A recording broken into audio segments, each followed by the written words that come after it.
ومن أحسن قولا ممن دعا إلى الله وعمل صالحا وقال إنني من المسلمين. الحمد لله نحمده ونستعينه ونستغفره ونعوذ بالله من شرور أنفسنا ومن سيئات أعمالنا. من يهده الله فلا مضل له ومن يضلل فلا هادي له وأشهد أن لا إله إلا الله وحده لا شريك له وأشهد أن محمدا عبده ورسوله. يا أيها الذين آمنوا اتقوا الله حق تقاته ولا تموتن إلا وأنتم مسلمون.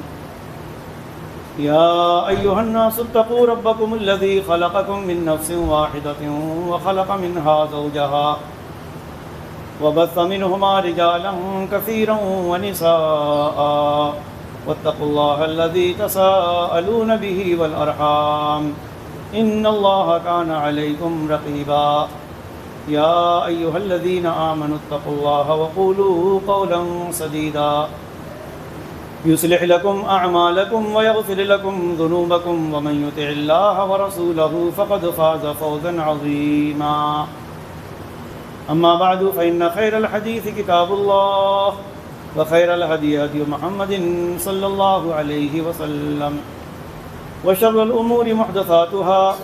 وكل محدثة بدعة وكل بدعة ضلالة وكل ضلالة في النار. أعوذ بالله السميع العليم من الشيطان الرجيم. بسم الله الرحمن الرحيم. ولله على الناس حج البيت من استطاع إليه سبيلا ومن كفر فإن الله غني عن العالمين. رب اشرح لي صدري ويسر لي أمري واحلل عقدة من لساني يفقهوا قولي. حاضرین کرام،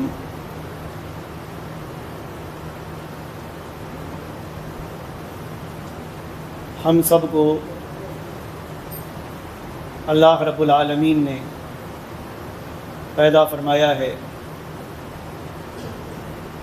اور ہماری ضرورت کی تمام اشیاء اور چیزیں بھی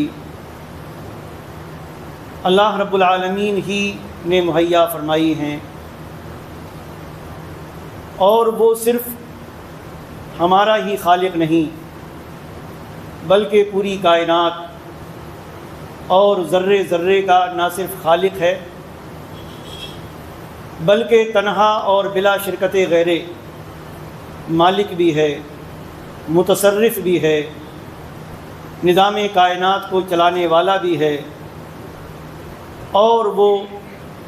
اس پوری کائنات کا تنہا بادشاہ بھی.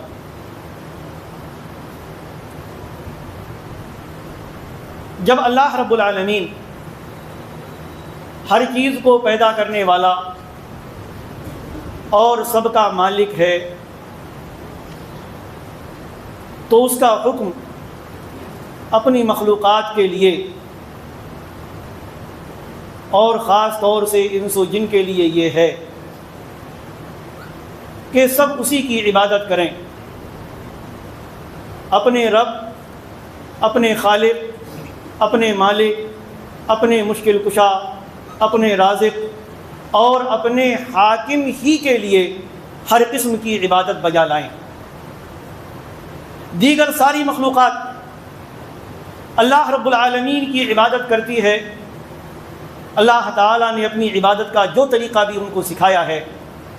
اسی کی تسبیح اور بڑائی بیان کرتی ہے. اللہ تعالیٰ نے کئی جگہوں پر اس بات کی وضاحت کی ہے کہ سبح للہ ما فی السماوات و ما فی الارض، زمین و آسمان کی تمام چیزیں اللہ کی تسبیح بیان کرتی ہیں، اس کی عبادت کرتی ہیں. انس و جن سے بھی اللہ تعالیٰ کا مطلوب یہی ہے کہ وہ بھی اسی کی عبادت کریں. فرمایا اللہ تعالیٰ نے قرآن مجید میں جگہ وما خلقت الجن والانس الا لیعبدون، کہ میں نے انسانوں اور جنوں کو اپنی عبادت ہی کے لیے پیدا کیا. ان سے مطلوب یہ ہے کہ معبود برحق صرف اور صرف اللہ تعالیٰ کو مانیں اور تسلیم کریں۔ قرآن مجید میں بہت سارے انبیاء کا اللہ تعالیٰ نے ذکر کیا کہ وہ اپنی قوم کی طرف گئے،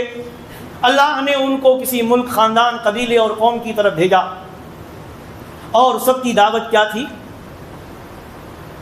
یا قوم اعبدوا اللہ ما لکم من الہ غیرہ، کہ اے میری قوم اللہ کی عبادت کرو،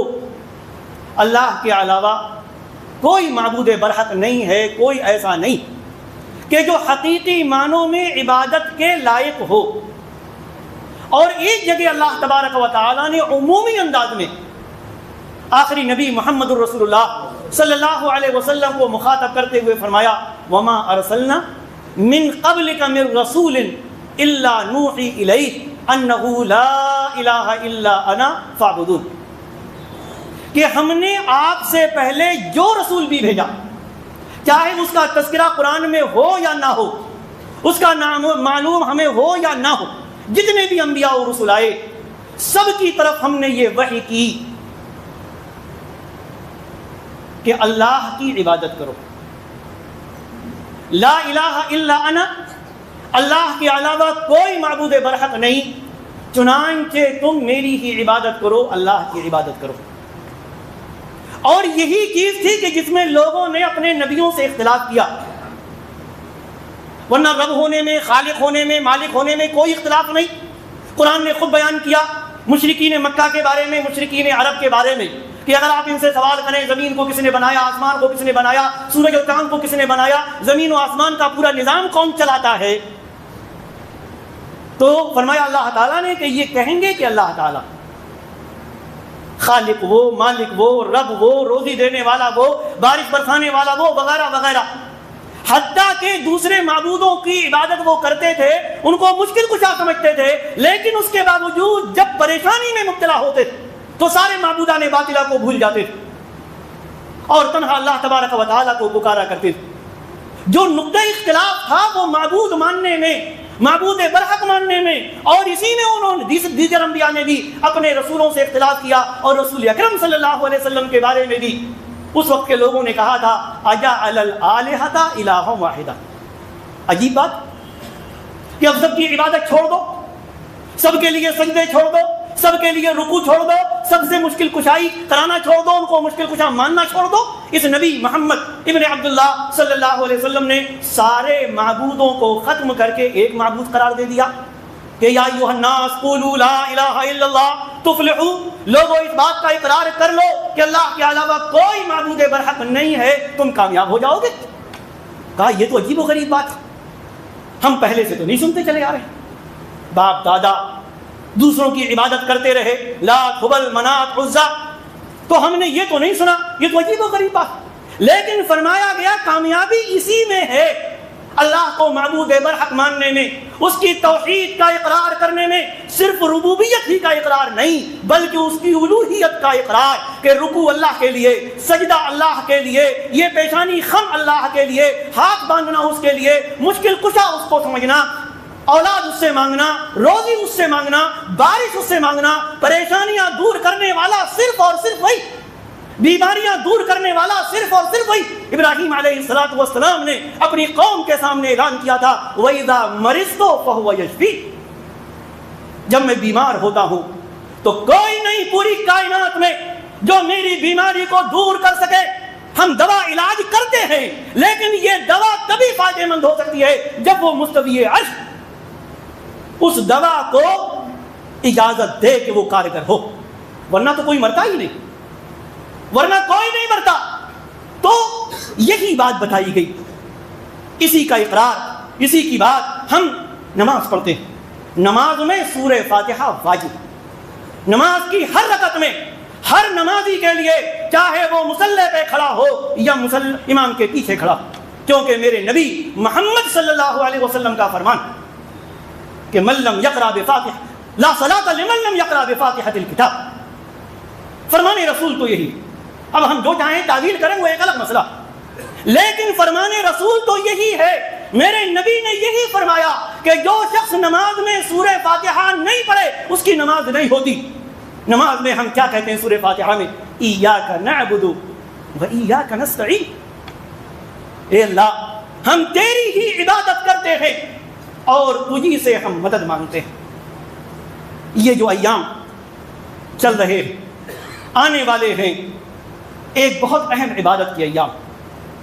اسلام کے خاص رکن اور بہت اہم رکن کے ایام، اور اسلام کا وہ اہم اور خاص رکن ہے حج۔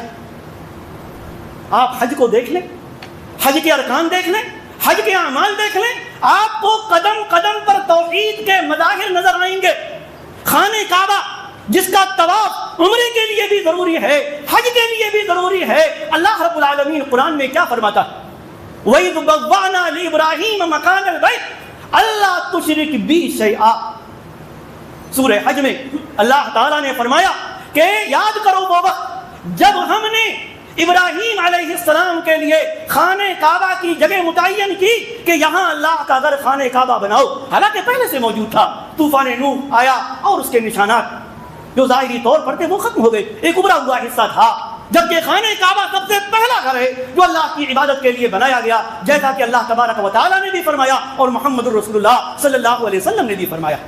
تو فرمایا اللہ تعالیٰ نے کہ ہم نے ابراہیم علیہ السلام کو بتایا کہ یہاں خانہ کعبہ تعمیر کرو، اور آگے اللہ تشرک بی شیئا،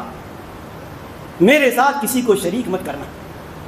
میری ربوبیت میں، میری الوہیت میں، میری عبادت میں، میرے اسماء و صفات میں۔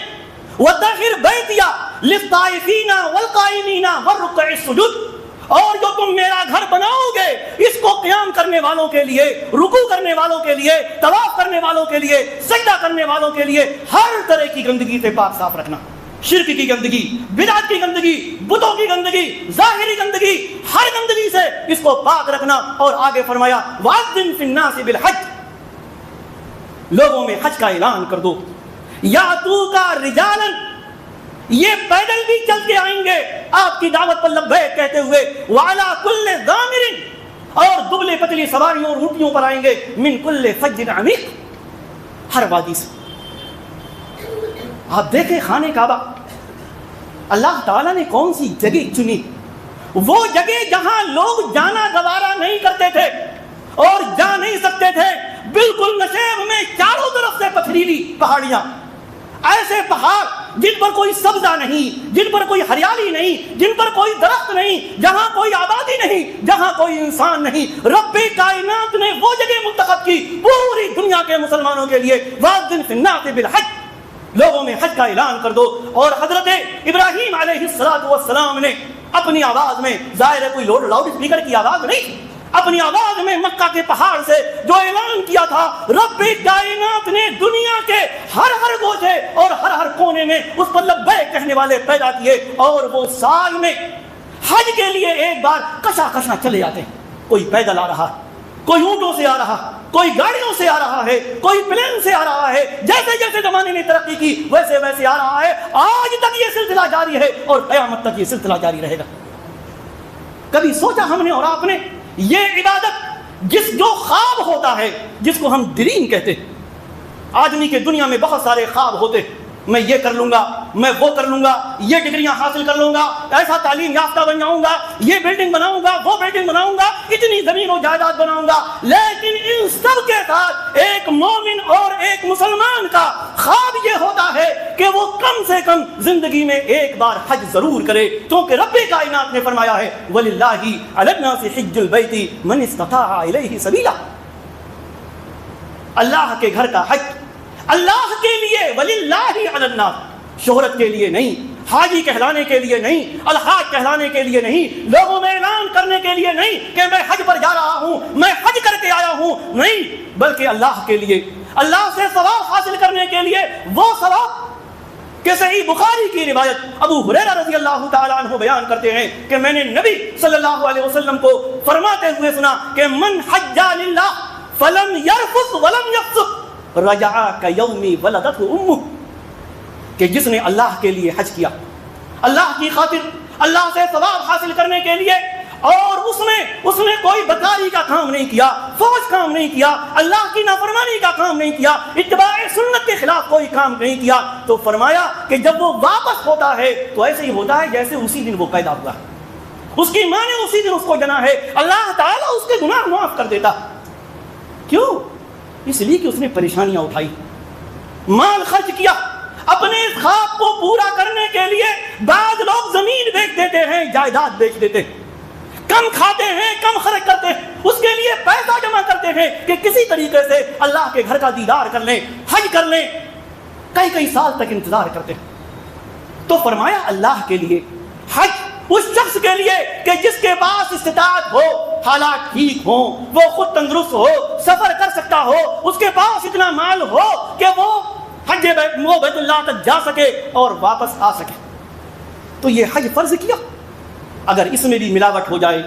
اس میں بھی ریا ہو جائے، اس میں بھی نمود ہو جائے، اس میں بھی شہرت ہو جائے، تو ذرا سوچیں یہ لاکھوں خرچ کرنے کا کیا مطلب، یہ اتنی پریشانیاں اٹھانے کا کیا مطلب۔ آج ہم یہاں کی گرمی سے پریشان، لیکن وہ گرمی مکہ مدینہ اور عرب کی گرمی جو 45 سے نیچے تو شاید آتی ہی نہیں ایام میں، 50 55 اور نہ جانے کیا کیا، آپ تندرست لوگوں کو اس گرمی میں گرتے ہوئے دیکھیں گے۔ آدمی اتنی پریشانی اٹھا رہا، اور اگر وہ کام اللہ کے لیے نہ ہو، اخلاص نہ ہو، توحید کے مظاہر نہ ہو، توحید کا اقرار نہ ہو، اگر رب کے لیے وہ عبادت نہ ہو تو پھر کیا فائدہ ہے، جبکہ اس نے شروعات بھی جو کی اللہ کی توحید کے ساتھ۔ ابن عباس رضی اللہ تعالی عنہما بیان کرتے ہیں، صحیح مسلم کی روایت، کہ مشرکین عرب جب خانہ کعبہ کا طواف کرتے تھے تو تلبیہ پکارا کرتے تھے، کیا کہتے تھے؟ لبیک لا شریک لک، اے اللہ میں حاضر ہوں، تیرا کوئی شریک نہیں۔ رسول اکرم صلی اللہ علیہ وسلم فرماتے ویلکم قد تمہارے لیے بربادی ہو، بس کرو، اس کے آگے کچھ اور مت کہنا، کہ اللہ میں حاضر ہوں، تیرا کوئی شریک نہیں، نہ تیری ربوبیت میں، نہ تیری الوہیت میں، نہ تیری بادشاہت میں، نہ تیری خالقیت میں، نہ تیری کی حاکمیت میں، نہ تیری قدرت میں۔